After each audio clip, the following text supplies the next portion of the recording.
Hello, party people. So today we have a sort of by request, kind of not really, review for Monday Media Review.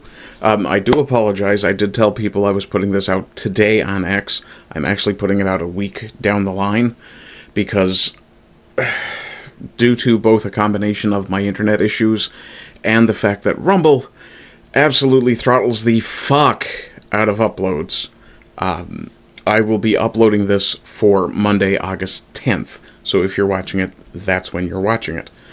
If you're watching it any sooner, someone pirated my stuff, please let me know. How the fuck they'd manage that or want to is beyond me. In any event, today we're doing The Killing Zone from 1999, which was written and directed by Ian David Diaz, who I have never met, have never had any interactions with. Hi, Mega. I'm actually lying. The Mega Geek, Ian Diaz, is both one of my follows on X and someone I encounter on a fairly regular basis in the pop culture chats that I pop into. I believe this particular conversation would have been this particular review, rather, would have been instigated by a conversation through Trev Retro, which is one of the channels that I do follow for the pop culture stuff. This is Ian's first film directing, and I don't know for sure that it's his first writing gig. I'll check that later. But as a first attempt as a director, not bad. But he did say he welcomes me tearing it apart when I suggested that I would review it and tear it apart. Yeah, I'm going to start with this. Mega, I'm sorry. I will not take it easy on you. Also, I did want to say, the DVD box art isn't that bad, especially when you consider when it was made. So, we'll start by opening up my browser, and I will thank my 263 followers. God love you people. Also, I'm over 101, excuse me, over 100 at least. Last I saw it was 101 on the Ardent Plays channel. Thank you also for that. This channel is going to be the main focus. The Ardent Plays channel has now returned to being a gaming channel. Especially considering I don't think I'm going to be able to do a lot of streaming. It is what it is. The last two times I've tried to stream, Rumble has refused to give me faster than a 500 kilobyte per second upload speed. I'm thinking possibly that may be related to an OBS update that was just done. But maybe not. It is possible OBS has reset some of my settings. So, it is what it is. Let's see. What else do we need to do? I'll get the e-begging out of the way. So, if you would like to support me, as you can see on the ticker right now, you can do that by going over to the Ko-Fi and flinging me a few bucks. If you do that on a monthly basis, or if you subscribe on Rumble, which I would prefer you went through the Ko-Fi, the cut from Rumble is insane.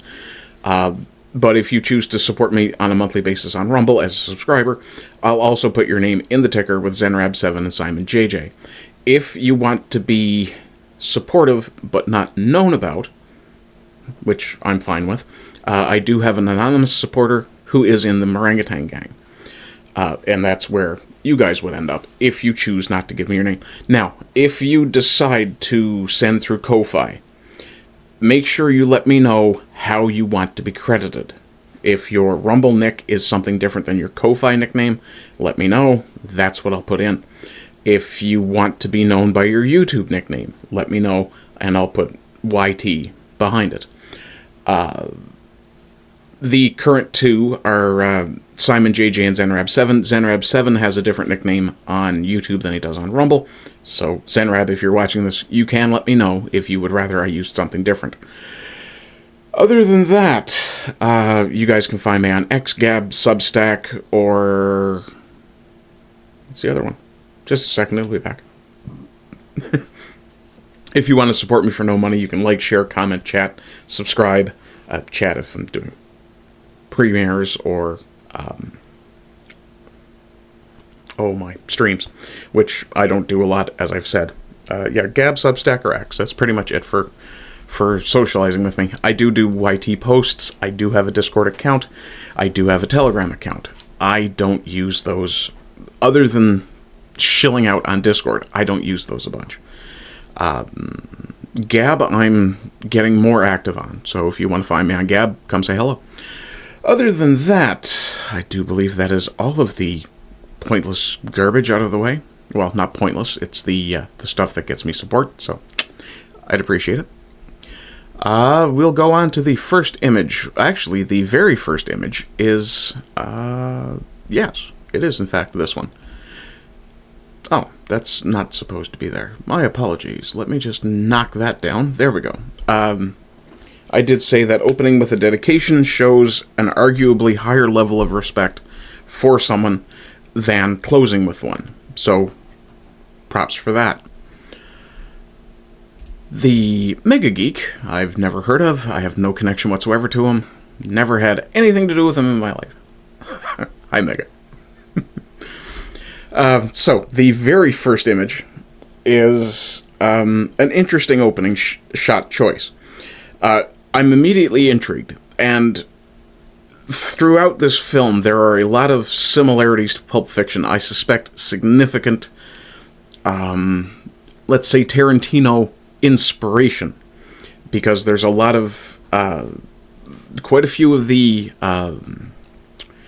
my transitions are smash cuts or jump cuts into different scenes. Some of them are very well done, some of them less well done. But we'll go through with each one. Each one that I felt had to be mentioned. Also, by the way, for the first time in quite a while, I have over 6 pages of notes. Let's see, where am I? Yeah, I mean, that suitcase immediately intrigued me. I'm like, okay, what's in the suitcase? For the record, we never actually do find out. Moving on. Actually, we do, but it's kind of not really that important. Let me see. I'm not a fan of the mixed font titles. Shut up about my thumbnails. But they are an artifact of the era this film was made in. They're very, very 90s. It's a very 90s thing to have 2 different fonts in a title. It's not a bad thing necessarily, and it does work pretty well in this film, but it's one of those things that you don't generally expect. Or you don't... It can be jarring. This one, not bad. Some of the later ones are actually better. They look really good in that style. I think potentially it's the... either the italics or the font that was chosen for the smaller lettering. Doesn't show up real well on the screen either. I will point out as well, this film was shot on film. Yeah, so that's actually absolutely a bonus in my book. The last thing I had to say about that was the chapter/scene markers are interesting though. Also, do you remember when people actually smoked? My God, there's so much smoking in this movie. I had to get up a couple of times to go have one. It literally did trigger my cravings. For these 2 images coming up here, this fella says, I have to get me one of those one day in the conversation with this guy, because he's been talking about his family. And I did say that it's interesting to see wholesome criminals. and have a message, a bit of a message that's, family positive. Yeah. If only more movies did that. Looking at you, Fantastic Four.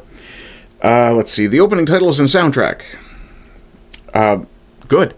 I ended up spending a significant amount of time trying to track down a video or an audio recording online of one of the songs. No joy whatsoever. I think the song is called Palmer's Lullaby, and it's actually a really good song. Let's see here. I do collect soundtrack music, by the way.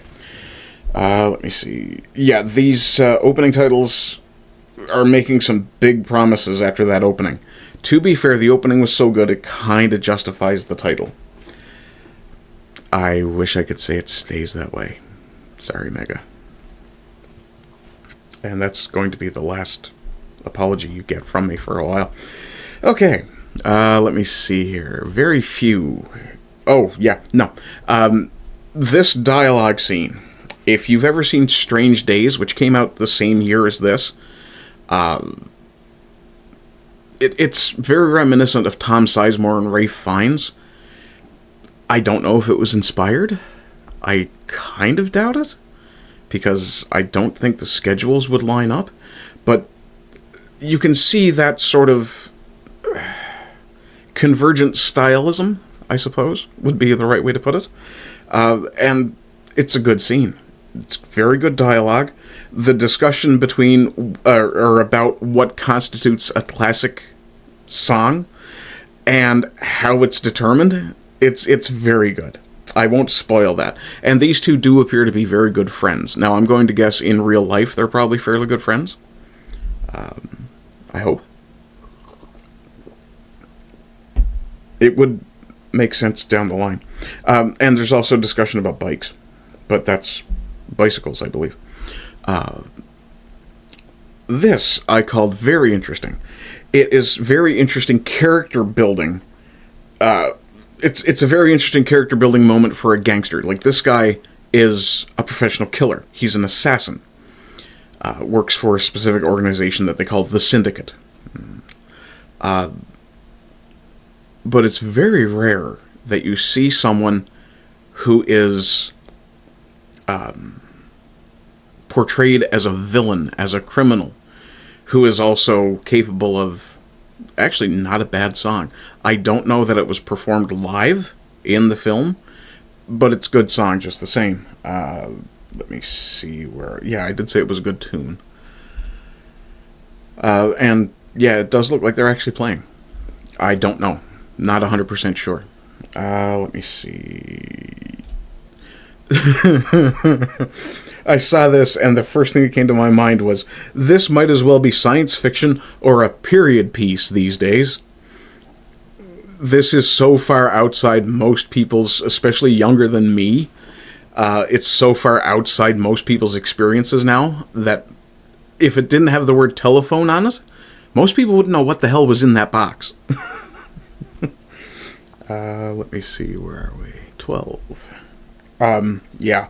I am extremely jealous of anyone with that many high powers. I think I may have actually mislabeled these guns. I don't think these are necessarily Browning high powers. Oops. But if you know guns better than I do, and that wouldn't be difficult, I'm Canadian after all, and not really a gun guy. I don't have a lot of hands-on experience with guns. Certainly not handguns. So, yeah, let me know. Comments are down there. Let's see. Next.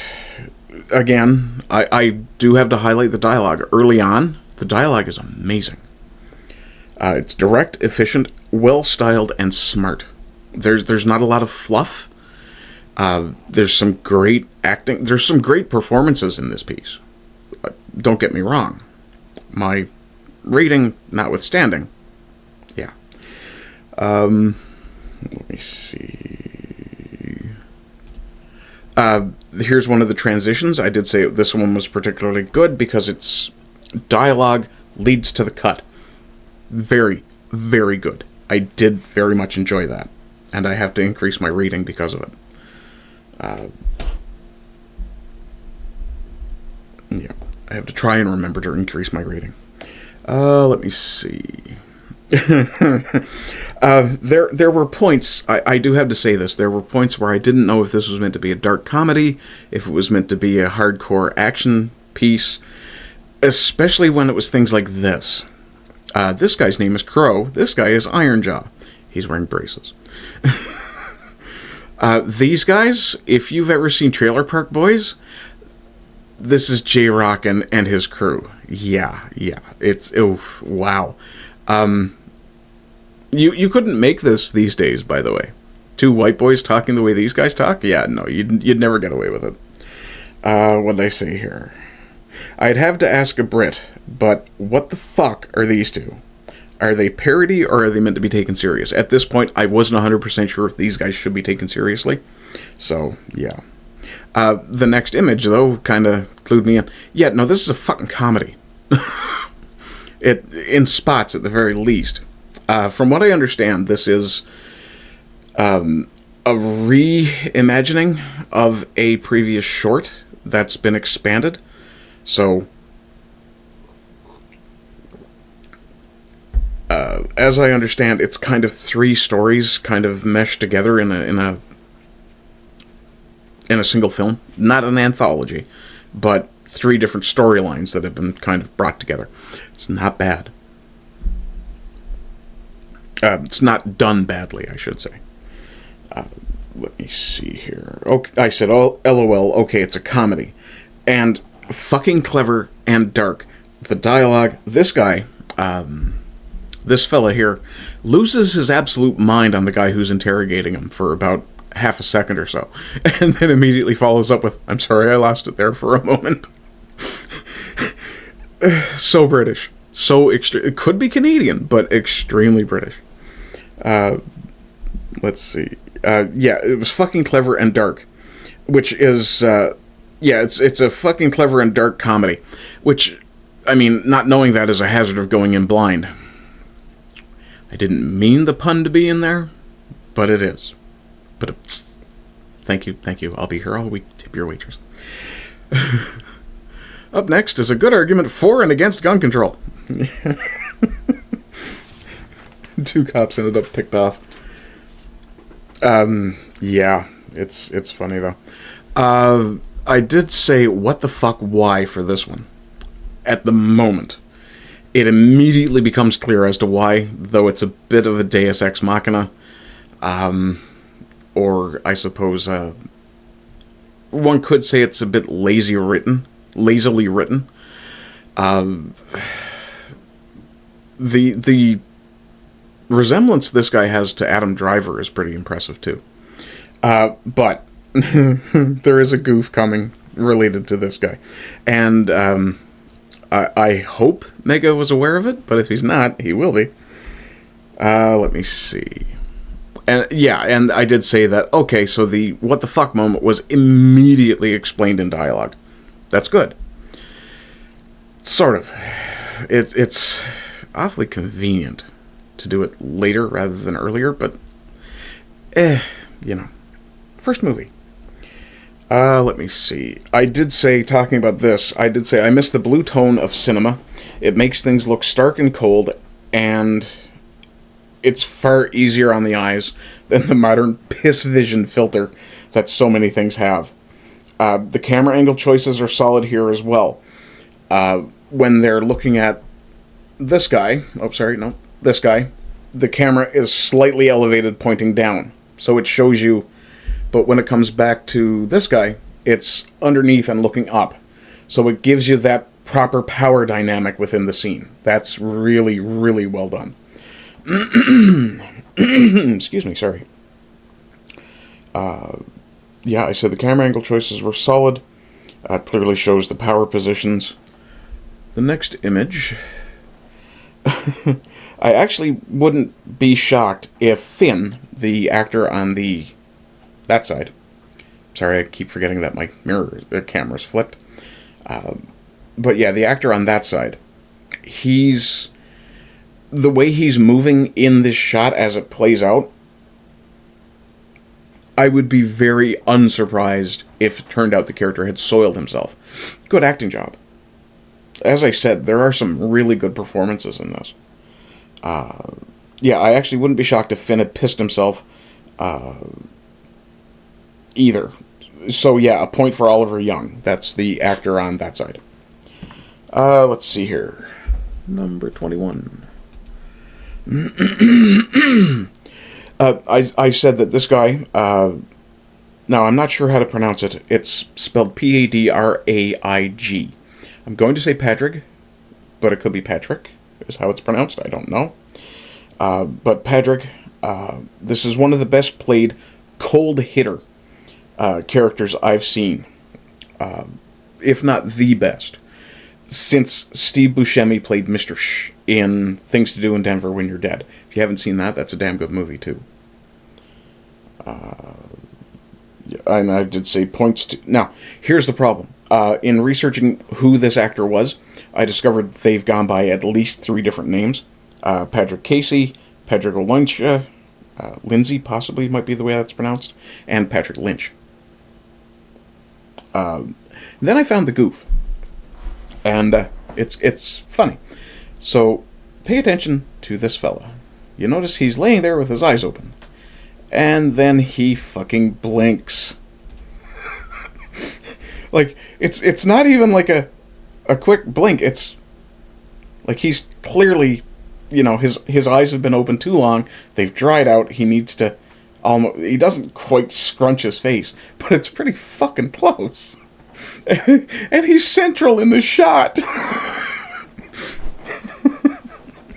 Great. I know things get missed in editing sometimes, and most likely what was going on was the editor was looking at these guys' faces and not this fella. But I mean, right here, he's clearly blinking.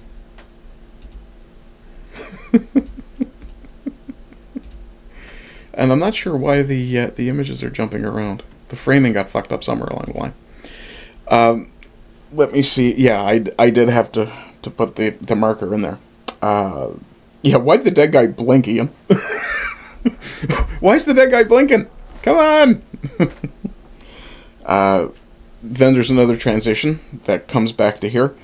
Not as cued by dialogue, so this one, it was executed like the earlier one I praised, but this one makes for a sense of confusion. It causes the film to feel a little out of joint. I think maybe it was a little bit less slick with the dialogue leading to the cut. It's not a pleasant... Yeah, it didn't transition in a pleasant way. And I did suggest that maybe this was an indication that the film was a little over-stylized. A little too much Tarantino, perhaps. This is a hell of a chapter header, though. Excuse me. Oh god, I've forgotten her name again already. I actually went and hunted it down. Though I'm disturbed by how very phallic that finger looks now. In that glove. But I did say this is a hell of a chapter header. Trigger discipline aside, this is a great way to make a character look both dangerous and mysterious. Which the scene before kind of established. There's a bait and switch here, and I won't spoil it. It's not a bad one. But it's a little... Well, this character that's in this image, I've got issues with her as well. Let me see. And I did point out that I was making the assumption that this was the character that was spoken to on the phone earlier. Turns out not to be. It's good bait and switch. Oh god, this scene. Oof. Why? Why did you waste 1.5 minutes of our time showing these guys? Making these guys sympathetic? Just for one line of exposition. Needless. And it was a needless line of exposition. This was 1.5 minutes that you could have not wasted film on. Let me see. Yeah, I said this scene feels superfluous. It slows the pace, eats up 1.5 minutes for just one line of exposition you really didn't need. Because later in the film, a little later in the film, even beforehand, it becomes obvious. So, yeah, I don't know. Yeah, the tactical thinking of these guys. Now, I will admit this image is flipped, and it's 2 images composited. The image on the right side of your screen is the guy who's been left on guard to watch monitors that don't appear anywhere in the shot. And he's left to guard the door by himself. Immediately puts in earbuds, and has his head under the desk when Palmer, that's the guy in the trench coat on that side of the screen, when Palmer comes in, and he just slips right by. I mean, you've got men on 4 floors, you've got a guy to watch the cameras, and he's actually got to watch the actual door. I have to say that cheap, horny MPs are a blight on the West. And, yeah, just terrible. I mean, you could have sprung for one more security guard to be out front. None of what's about to happen would have happened. Speaking of things that are about to happen, I loved this character until she started talking. Yeah, you'll see why shortly. But I do point out that this is a great contrast between their styles. This chick rolls up in a bright red convertible, whereas Palmer slips in unnoticed. She makes a statement, kicks the door open, makes a big noise. Let's see. She makes an entrance where Palmer slipped by. The song that's playing when she appears is the one that I hunted and hunted and hunted for. Just could not find a copy of it online. It's... Even as a standalone thing, that song is a damn good song. Let's see. Oh, yeah. This is one fucking retarded hit person. Yeah. 3 men at gunpoint. One guy she's just shot. The 3 she has at gunpoint are unarmed and at a significant distance from her, to the point that she could probably have popped all 3 of them and been done with it, and she disarms herself to go hand-to-hand with some, let's say, very accommodating stuntmen. The action's not bad, but your camera angle should have been just a little further behind this guy, because it makes it hard to see, well, it makes it hard not to ignore the fact that she didn't punch him. That's the best way to go. Oh yeah, because this makes sense.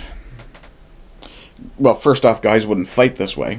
And upper body strength. Yeah. We're going to talk about unrealistic choreography here on Ardent's Soapbox now. I understand, and this is proto-woke. This is proto-girl boss, bad bitch stuff. But you have to do realistic fight scenes. A tiny slip of a girl is not going to handle 3 guys who are arguably at least her size, if not bigger. It's not going to happen. The upper body strength is too much of a disadvantage for her. Not only that, we're talking about trained bodyguards versus a trained assassin. Which means ideally, both of them would be trained in some form of hand-to-hand combat.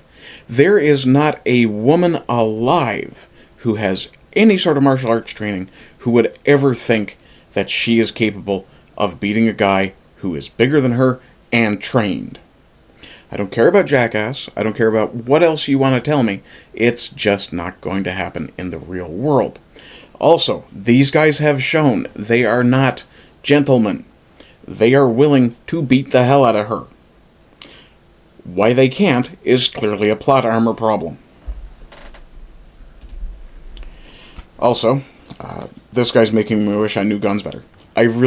That gun looks so familiar, and I wish I knew what it was. And I couldn't enhance the image enough to tell you. They had some very expensive effects. That's actually pretty good. You know what? Budget and era, it's a good job. And I think there's actually a squid behind that.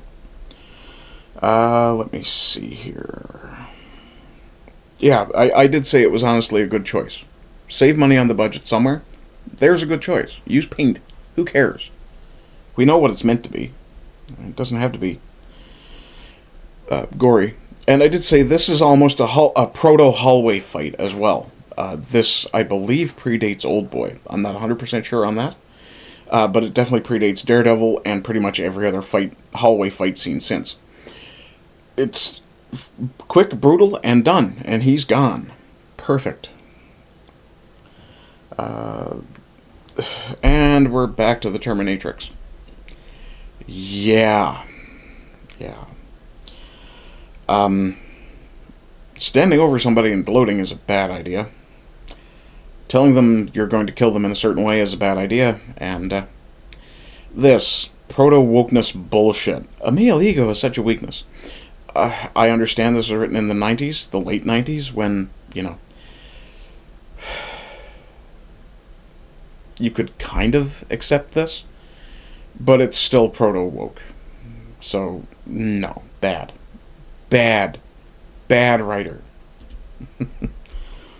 And then, of course, for this next sequence, yeah, this is weird. And there is a bait and switch here, so understand that I was baited and switched, or switched and baited. I'm not 100% sure. But she starts coming onto the main floor that Palmer's operating on. In the phone conversation earlier, back about here, the discussion was that she wasn't going to interfere with him. So I'm kind of at a loss as to why she went up there. And then she shoots the cheating MP's wife. He's cheating with her. And then she shoots the MP. And then in discussing whether or not she's going to shoot the secretary, we are suddenly left with, how the fuck did she get a gun? Where did that come from? Because the wife dropped hers way the fuck over here, like 10 feet away. And you're left wondering, how the fuck does this one have a gun? Then it turns out that she shoots the assassin, the other assassin, who already had a gun pointed at her, by the way. And, okay, so she's quicker on the draw. I can believe that between two women. Sure. Barely. And then she decides she's going to point her gun at Palmer. And, I'll just read you everything I wrote here. Yeah, she wasn't supposed to be on that floor. Turns out that's not actually the assassin. How the fuck did the mistress get a gun? Turns out that comes up as well.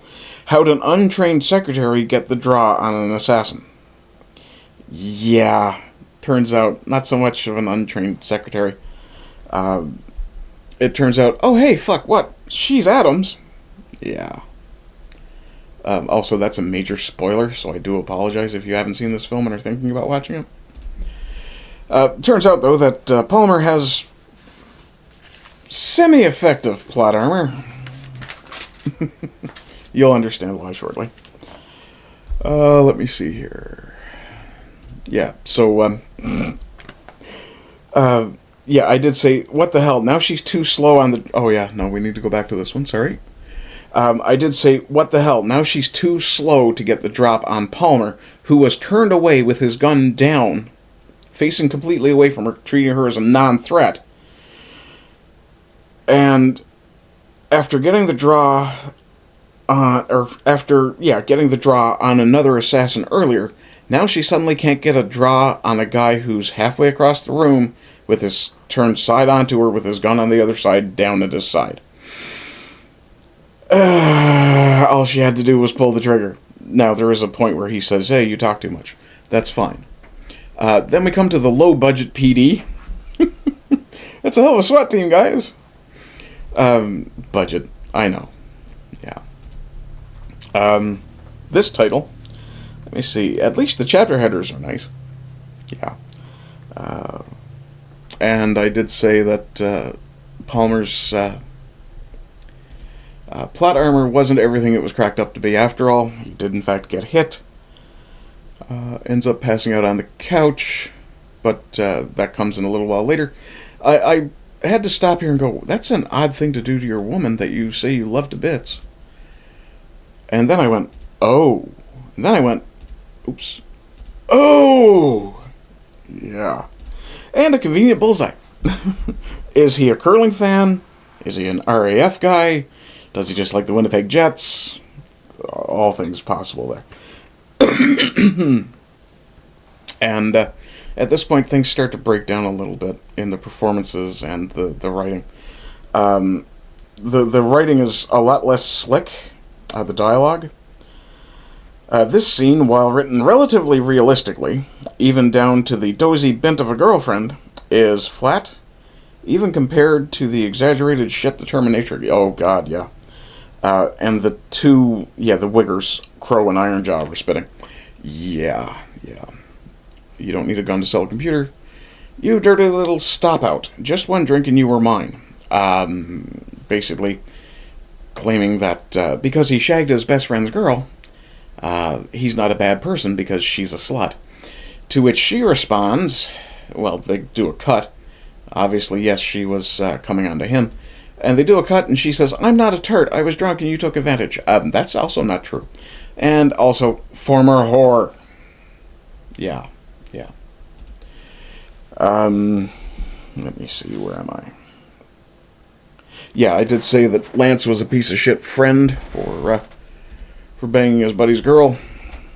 Let's see. This transition worked. This one was good. Transition back, a little less so, but didn't really matter. We knew what was going on after all. I did say it gets a point up for unintentional humor. This is some more woke shit, to be honest. Well, there's some anti-woke to it as well. I'll get to it. Let me see. That was 56, wasn't it? Yes. Okay, so it is this one. Yeah, I said it was pre-proto, woke, and anti-woke all in one scene. Or one film. Fucking impressive. Very impressive. I'll give him that. Let's see. This one, I did say Patrick, and I do apologize if I'm mispronouncing that. Patrick is a decent actor doing a damned good job with good dialogue. This scene, it's very good. The conversations are very good. It's the tenser dialogue that kind of falls off a bit. Let me see, what did I say here? Yeah, he's doing a good job with good dialogue. I did say there was decent makeup effects for the time and budget, which is true. There's... Oh, yeah, some more comedy. A little bit of slapstickish, sort of. They struggle over the gun and accidentally shoot Palmer. Again. Yeah. Then we come to... Oh, yeah, okay. Yeah, I don't think this scene was meant to be as funny as it is. At one point, Palmer sticks his tongue out like he's slowly dying. I know it's not meant to be funny, but it was fucking hilarious. Then this is the last two shots of the scene. At one point earlier, we had the low-budget PD. Palmer says to them, after they yell freeze at him, Palmer says to them, "What do you mean freeze? This isn't America." And, of course, down the road, because there's been gunfire, intentional gunfire, and unintentional gunfire, and just go the fuck away gunfire. In this last scene, the cops show up, or sorry, not the cops. It's, I guess, his fellow hitmen, so it's kind of proto-John Wick in a way, too. But his fellow hitmen show up to wipe him out because he's putting a bad, a stain on their reputation. And they tell him to freeze at one point, and he says, "Freeze, this isn't America, And the very last shot of the film is this. I like it. It's good. It's a great way to end it. And, yeah. In fact, I did say, if you had wanted to, you could have ended it right at, where was that? At the low-budget PD. You could have ended it there with the same shot, because it does happen. And you could have stopped the film there and said, okay, that's the end of the story. That would have been fine. We would have been left with cliffhangers. Well, unresolved storylines. They're not necessarily a bad thing not to resolve them. It does give the audience something to think about. But I do like that they resolved his story with a very clear, yeah, he dead. And, yeah, don't know what happened to the friend and the girlfriend, but don't really care either. I do recall that Mega didn't like the box art for the DVD, and I don't understand why. This is perfectly acceptable for the time. And it does have a degree of... okay, that's squished. That's not good. That's not a perfect circle at all. Actually, that may be my fault, so I do apologize. But there's a degree of Michael Caine inspiration here. And that's talked about in, I believe it's this scene. Yeah. They talk about Michael Caine being, a bit of an influence on this character. And with the glasses, the look, yeah, okay, I can see it.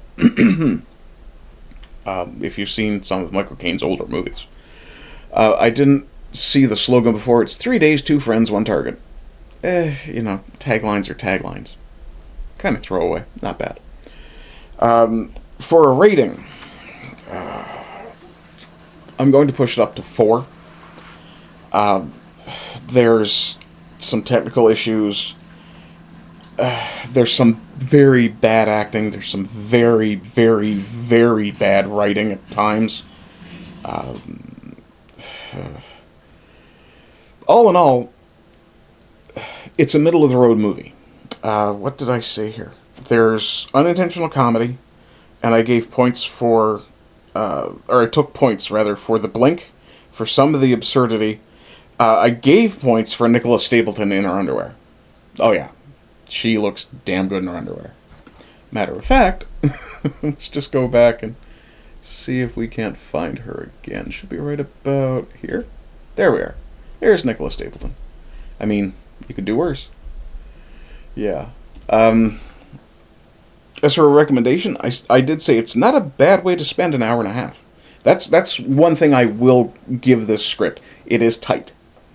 There are pacing issues in spots, like that one scene that I talked about with the 2 bodyguards. That could have been cut altogether. That did not need to be in the movie. The entire fight scene with that blonde chick, that didn't need to be in the movie at all. All she had to do was shoot the guy she had hostage, shoot the other 3, and fuck off. Would have been way better. The unnecessary kung fu Amazon bullshit, that didn't need to be there. That was completely part of the woke bullshit. Proto-woke, in this case. Pre or proto. Let me see. It is a bit of a rough watch for a cinephile, especially with that blink. My God. Yeah, and apparently this film won at the New York International Independent Film and Video Festival for feature film. So, good on you, Ian. I mean, it is a good first effort. What else did I have to say about this? Not a lot. So we'll have a look at the IMDb page. Real quick. It's listed as an action and a thriller. I think comedy should be in there as well, because it does mention darkly comic. They called it taut and suspenseful. I think they're overselling a little bit there. I do like that they call him an underworld assassin and a Michael Caine fan. That's good. Floating in and out of each slaying, Palmer is quick, efficient, observer and executioner only. Except once. And yeah, it kind of makes sense that when your hero kind of moves away from his basic character, he dies. Or he fails, at the very least. Let's see what the read-all said here. It's only 2 jobs. He has just 2 jobs to complete before he retires, then reward and rest with Carrie, his girlfriend. Unfortunately for Palmer, both jobs dredge up past personal follies, exposing his previously traitorous acts against his employers, putting him on the run, pitting him against victim and fellow assassin. Like, he doesn't do a lot of running, to be fair. It's not that kind of a tense chase, defend yourself sort of deal. It's not inaccurate. It's just,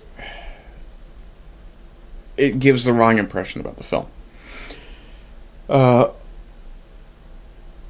Pitting him against victim and fellow assassin alike, driving all involved with him toward a bloody climax. Yeah, it's fair. And we'll go back and have a quick look. So, written and directed by Ian David Diaz. Not a bad job. I will be fair there. I think this was a decent first film. Apparently this had an 18 rating. I'm guessing for the gore. But yeah, at one point, this chick has this guy, shoots him, and then she decides that she's going to have a fist fight with the other 3 guys. It makes no sense at all. But the era that it was written in, you can kind of let it slide. We'll check out the whole cast, because the top cast doesn't really give you what you need. So Julian Boot, who was memorialized at the beginning, was one of the producers. Ian himself was a producer. This name seems familiar to me for some reason, but I have no idea why. Okay, Lance, decent actor. Patrick, however you pronounce this, Patrick Casey, very good actor, probably the bright light of this movie. Let's see. Jane. I'm not sure who Jane was. I have to be honest. The Ipcris Files band members, relatively forgettable, if you even saw them. Gavin's relatively meaningless, though he is an interesting addition to the film at the beginning. Giles Ward did a very good job as Mad Dog McCann. I think it's funny that Rory McCann played the Hound in Game of Thrones. It's a weird combination of potential crossovers. Roberto Gomez Martin and Alex J. Campbell were absolutely unbelievably piss-filled, furiously humorous in this. But yeah. Let's see. Nobody really memorable stuck out amongst the Yardies. Neither did Lambert. The man at the desk, relatively meaningless. Rebecca Nichols played Miss Swan. That was this chick? No. Be this chick. Oh, hang on. This one. That's Rebecca Nichols. And the other female was...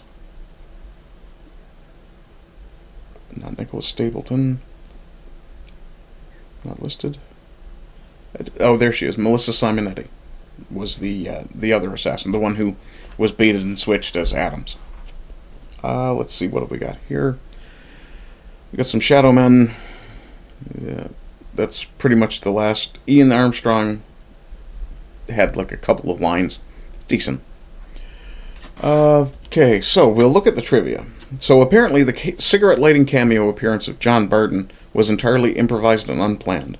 Not enough extras had arrived for the bar scenes, and assistant director Allegra Monaco was sent out into the streets outside the location to scout for willing volunteers. She spotted John Barton walking past, recognized him, and asked him if he'd like to appear in the scene. His appearance consequently helped introduce the dodgy cigarette lighter gag. Yeah, that's actually... over and over, Lance is trying to light this unbelievably fancy UFO-themed lighter thing. Damn near burns his own face off at one point. Actually, a bit of comedy to that as well. The movie is an homage to 60s British cinema, particularly Michael Caine movies of that period. The lead character of the assassin calls himself Matthew Palmer, after Harry Palmer of the Ipcris File, and his band is called the Ipcris Files. The lead assassin who confronts Palmer at the... I will point out there's actually another goof in the dialogue then, because at one point Matthew Palmer refers to Michael Caine's movie, The Ipcris Files. Oops. The lead assassin who confronts Palmer at the film's climax is called Mr. Carter, reference to Get Carter. And in the interview bar scene between Palmer and Lance, a painting of Michael Caine is shown in the background. Yeah. This should be up about here? Probably here. Here. It's Michael Caine. Michael Caine. The interrogation of the first story was a complete reshoot of the short film of the same name, written and shot some years previously by Diaz. Cast members Banks, Young, and Ward all reprised their roles for the short, from the short. Production occurred between Friday the 13th of February to Wednesday, March the 4th of 1998. I apologize for that noise outside. Some of my neighbors don't understand what mufflers are for. While director Diaz always envisaged shooting the opening scene with just one setup and in a continuous shot, due to production falling behind schedule, Julian Boot Fraser and Paul Vates Preston had just one take to get the opening scene right. The pressures of the shoot and the stress over getting it in the can in one only accented Julian's need to come across nervous and fidgety, and he did a great job at that. Okay, we'll come back to here. My rating out of 10, I have to stick with... I want to be generous, because I do like Ian. I've had occasion to listen to him speak about pop culture and things like that. I do like him. But this was unseasoned. And because of that, it's a 3.5. Maybe a 4. I want to be a little more generous because I tend to be very forgiving of people's first attempts. But 3.5, 4. 4.5 if I'm willing to push it. That said, do I recommend you go see it? It's free. It's over on the Rebecca Gold channel on YouTube. Go check it out. I'm going to go and have a look at some of Ian's other work on that channel. At least I believe it's Ian's other work on that channel. And we'll see what we think. But other than that, folks, I hope you're doing well. Hope you continue to do well. I'll be back next week with another review. Tomorrow, Tuesday, I'll do something for a Terra Nova Tuesday. Other than that, I hope you're well. Hope you... I hope you're doing okay. I hope you stay okay. And, of course, as always, rise and rise again until lambs become lions. Bye-bye.